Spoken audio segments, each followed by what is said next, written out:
Hey guys, ignore my hair. I have to wash it, okay? Today we're going to be talking about this omnibus, volumes 22 to 24 of Bleach. I wanted to cut it down to one omnibus a video, probably, because the last one was just so long.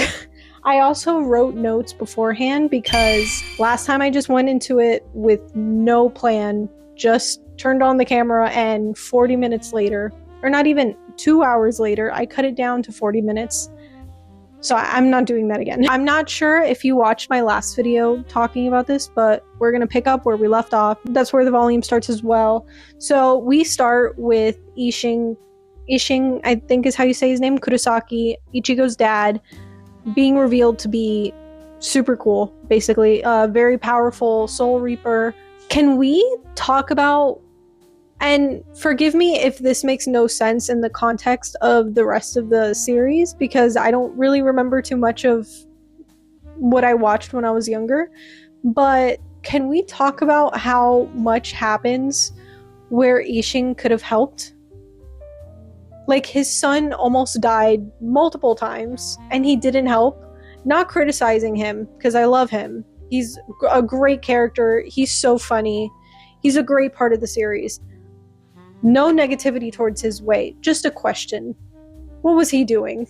I'm sure that all gets explained, just in case anyone gets mad at me. I'm saying that with an understanding that we're most likely going to get answers to that question as I continue in the series. All love. We then get a little more of the Viscerids, I think is how you say it. Not just of what they are, we do get a little more of an understanding of what exactly they are, but also the group. Not just Shin, I think is who we start with. We get everyone else that is in that sort of group. Again, I don't really remember how that sort of storyline progresses, but I love them. I think they're so funny, they're so cool. I love how helpful they are, the way that they take in Ichigo to help train him, which we'll get to, obviously. I just think they're great. I love that part of the show. I love that the series. I love that we get a little insight into the fact that you can control that hollow, and there's a possibility to still remain yourself even with that holification going on. I've said it before, I think the holification of Ichigo is one of my favorite parts of the series. I love that it's such a big thing in the series. I find it so interesting. I love when it's brought up, and I love how here we got to dig deeper into it. I feel like this was really the point in the series where it shows you that there's more to it. So love that. I love that here in the beginning of volume 22 we get a little more of that, of who the Viscerids are, and the fact that it's a whole group of people, and I love seeing the relationship they have all together, just the first glimpse of it. And then we get to finally meet Okiura, and then Yami. I really hope I'm saying it right. Okiura? I don't think I am. That character, we finally get introduced to him. He's so cool. Okiura was one of those characters, or is one of those characters, where the second that he was put on screen or he's first shown on page, you knew he was going to be such a cool character. He looks cool. Just, it's like you felt his aura through the page. So here is when we get the big fight between Okiura, Yami, fighting Chad and Orihime, where Chad gets badly injured, and then Ichigo comes in to save them and ends up having to be saved himself by Urahara and Yoruichi. So this becomes a very pivotal point, of course, where Ichigo realizes that he was not strong enough to save his friends, as Chad got badly injured because he wasn't able to save him, which obviously we know was not his fault, and he would not have been able to get there in time. And then Chad also feels like he's not strong enough, that he wants to fight side by side with Ichigo. I believe this is where Orihime also feels the same thing, wanting to be stronger to fight closer with Ichigo. I will say, I love that we got to see more fighting with Urahara, because he is one of those characters that I really, really love. We don't get a lot from him, at least from what I can remember from the beginning. We don't get to see too much of him, but we kind of know he's very overpowered, but we don't get to see it. I love that in this arc we get to see it a lot more. We get to see how super freaking cool he is, how powerful he is. We get to see him fight more. It's just so fun when we have characters that are stronger than our overpowered main character Ichigo. It's just a way that this series brings the action to another level when Ichigo is kind of supposed to be setting the standard for us as readers. They have a way to bring up that standard to another level.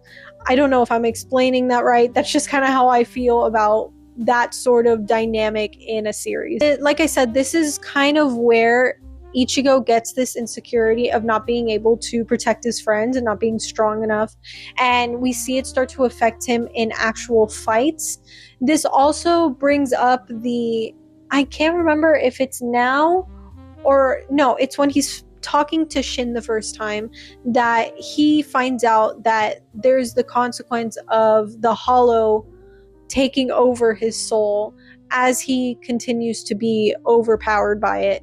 And every time he fights and he needs to use that power, it gets closer to taking over his soul.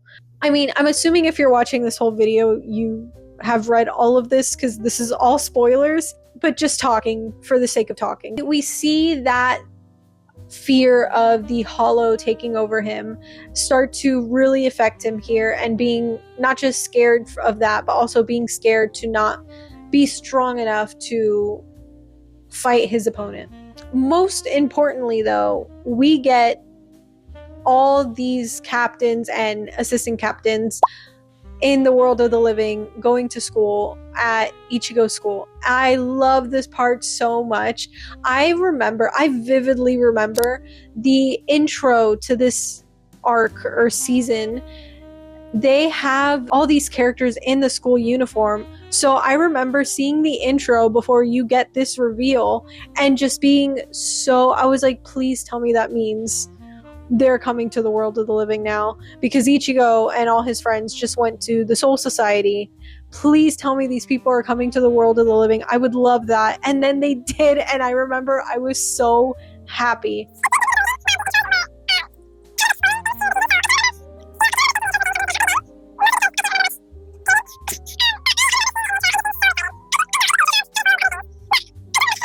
Anyways, this is when that gets revealed, that they're in the world of the living and they're going to the same school. I was so happy. They are such great characters for this to happen to. And I just remember being so excited. And I was so excited reading this again. And then, of course, we see Rukia is back. And oh my god, I remember cheering when I was watching this. Yes, I'm a very dramatic person. I always have been. I was cheering. And then when I read it again, I teared up. What other reaction was I supposed to have?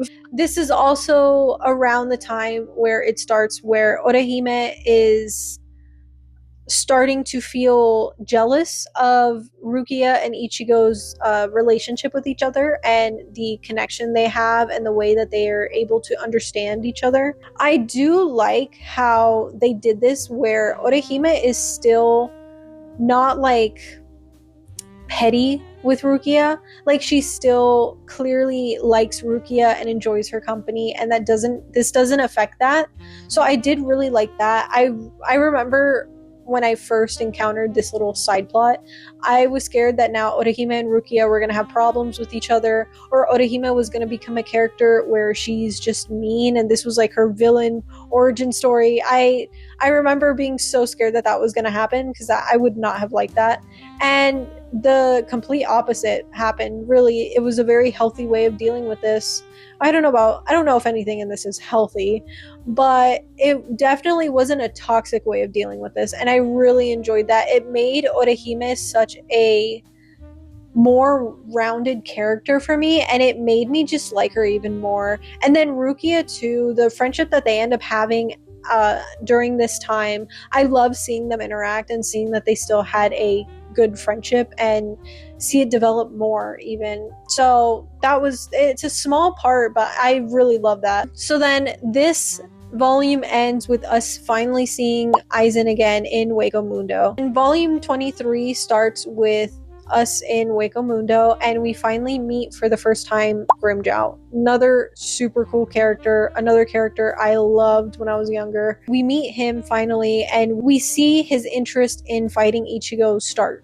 And kind of seeing Ukiura's, I guess, logic behind his actions in the world of the living beforehand. And I'm going to keep repeating myself. I don't remember how the series goes along, but this is really the first time that it felt like Ukiura had his own plan. I don't know is the right word, but you definitely see he's much smarter than you think. He's doing a lot of thinking and not saying everything. So this is the first time that it was like there's more to this character. So then Grimmjow gets a bunch of the Arankars to go to the world of the living with him and fight and probably unalive everyone that has spiritual energy. This is where we find out a lot of Ichigo's friends that at this point were seen as just completely normal with no spiritual pressure, that they have spiritual pressure and they're able to see all these things. Before any of this happens, though, this is where we get the scene of Orihime opening up to Rengiku about her feelings and insecurities about Ichigo and Rukia's friendship. I just want to say it because I want to track the development of this. This is where we finally get the first interaction between the Arankars and the captains. There's a lot of different fights. Obviously, all the captains and assistant captains that have been in the world of the living for this exact purpose are fighting the Arankars, all different ones. We learn about kind of the hierarchy that the Arankars have. We kind of learn a little bit of their plan, not really, but like tiny bits of it. We learn about the Numeros, or I think that's what they're called. I don't know if that's here or a little bit into the fight, but that's definitely around, like, these fights is where they learn that. By far, if I had to pick a favorite fight, which I will, is Ikaku's fight. I think that was the most fun. I love how much we get of Ikaku. This is where, when I watched the show the first time and reading it again, where Ikaku became one of my favorite characters. You'll see as I do these videos, all the characters become my favorite characters, but this is where he became one of my favorite characters. Already loved his personality the first time he fought Ichigo, but you get to see a lot more of his personality after already kind of understanding him as a character, and then just get more of not just his backstory, which you do get, but just how he fights and the mentality he has when he's fighting. And it just expands this character so much. Even when he's beaten down, where in this scene or in this fight, he does get to the point where he's completely beaten down, and we get to see how he thinks even in those moments. Also, his interactions with Kaigo Asano, is it Asano or Asana, was hilarious. Like I said, just built so much more of that character. He's so funny. Something else that's happening during this time is Rukia fighting. We finally get to see that she has her Soul Reaper powers again, and we finally get to see her Bankai, which is the most beautiful Bankai. And at some point, Grimmjow does show up and finally starts fighting Ichigo for the first time. The volume ends with us getting a flashback to when Rukia had first been given the assignment to go to the world of the living in the beginning, where she ended up meeting Ichigo. We also get that like monologue that happens, and because I'm reading it and I'm not hearing it being said, I don't remember who is saying this monologue. I don't know who it applies to, but obviously the whole time it's showing all the characters, so it can kind of apply to all of them. That's the end of volume 23. Volume 24 now. This is at the point where Ikaku is down. He is basically at the end of his life in this fight, and we get the flashback to when he met Kenpachi for the first time and how that dynamic was built, and where he gets his I'm not using the right word, but where he gets his mentality for fighting. And then he gets up and fights more and continues being super cool. We go to Toshiro fighting, and we see his Bankai again. This is at the point where we've seen that basically everyone is losing to these Arankars, and it's looking like the Arankars are winning. They're barely breaking a sweat. And then as I don't know if it's another Arankar or if it's Yami again, where someone is about to basically crush Rangiku and she stops it. Basically, she at this point has been looking like she's dead on the ground. She stops this guy from crushing her as if it's nothing, and then is like, oh, we just got the message that the radius is protected. We can go all out now, or we can start trying. So then everyone starts getting up and basically shows that they were just holding back. But we basically find out that they've been holding back majority of their power the whole time because they needed the buildings and people to be protected. So then they go all out and demolish the Arankars. But because the Arankars are complete sore losers, they leave before any of them are actually, I think one's, but other than that, they're all fine. We also, before they leave actually, we see Ichigo kind of beat Grimjow, sort of, but obviously he leaves before that can happen. But the only way Ichigo is able to get there is by turning hollow, which he's scared of because he doesn't know how to control it. They end up leaving. I don't know if this is where Tozen comes to the world of the living to get them, basically, to be like, we know you snuck out, come back. And that's how they leave. And then we end this volume with a lot of different things happening. We see Asano bring Ikaku and Yumichika home and introduce them to his older sister, where she becomes obsessed with Ikaku and his bald head. It's so funny. I love this little tidbit. Ruru gets healed at Urahara's and Renji is there, so we see that that's where he's going to be staying most likely. Grimjow's arm is disintegrated, let's just say, by Tozen.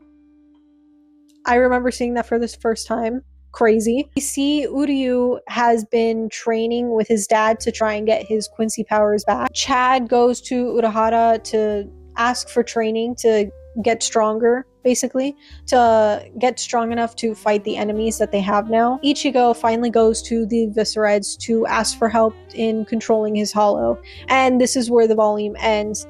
I should have done the other one because this is where it gets really good. I love the next omnibus. I'm really excited to sit down and do my notes for that. I'm really surprised. I filmed for 30 minutes. I don't even know how long the actual video is going to be. I'm pretty proud of myself, but I love doing this. I love how many people I've been talking to now about Bleach since doing these like recap videos. I've taken a little break. I think I'm on volume 28 where I've kind of stopped, only because I'm reading a novel finally and I want to actually give my attention to it. But I am going to start picking up again because I don't know if I'm going to do just one volume at a time, especially if I'm doing notes. I can kind of like keep it short and sweet.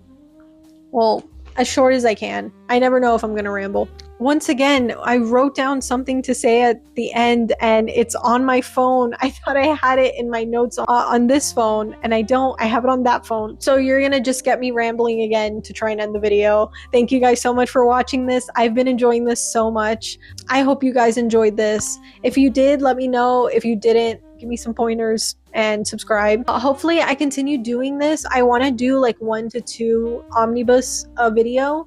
Let me know if you like me doing 1 omnibus to a video or 2 omnibus to a video like I did last time. But that's gonna be it for now. I will see you guys in the next video, or you can follow me on Instagram where I post a couple times a week. Okay, bye.